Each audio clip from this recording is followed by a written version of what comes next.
नमस्कार साथियों, profit and loss का क्वेश्चन नंबर 10 सॉल्व करेंगे हम। क्वेश्चन है, ये पूछ रहा है कि हमसे एक पुस्तक विक्रेता ने एक पुस्तक को 20% की हानि पर बेचा। यदि विक्रय मूल्य में 120 रुपए की वृद्धि की जाती तो 10% का लाभ होता।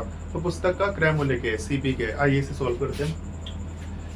मान लेते हैं जो सीपी है, इसमें सीपी दे नहीं रखा है तो 100x मान लेते हैं उसे, ठीक है।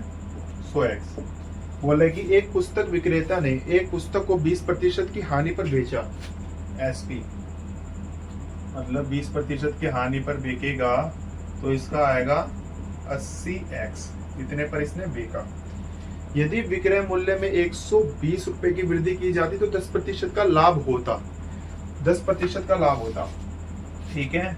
तो हम इसको एक बारी SP1 है ये हमारा, SP2 जो 10% के लाभ पर होगा, क्या होगा हमारा 100x। 110% के लाभ पर बेचेंगे तो ये होगा 110x, ठीक है।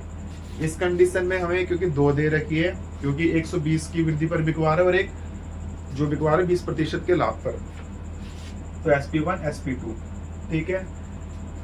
तो हमारा ये आ जाएगा, इसने बोला है कि अगर 110% वो 10% के लाभ पर बेचता तो 120 रुपए की मतलब 120 रुपए की वृद्धि की जाती तो 10% का लाभ होता।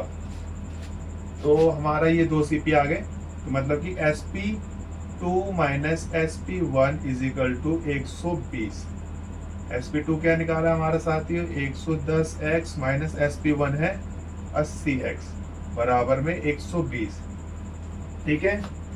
तो हम इसे सॉल्व करेंगे। 110x में से 80 गए, कितना बचा हमारा 30x बराबर 120। 30 एकम 30, 30 चौके 120। x की वैल्यू क्या आ गई 4। तो इसने पूछा है कि हमारा पुस्तक का क्रय मूल्य क्या होगा, यानी कि सीपी क्या होगी। तो हमने जो सीपी माना था वो माना था 100x और x की वैल्यू हमने निकाल ली। 100 इंटू में x आएगा हमारा 4, तो ये हो जाएगा 400। जो हमारा सीपी होगा वो होगा साथियों 400, जो इस क्वेश्चन का आंसर है। धन्यवाद।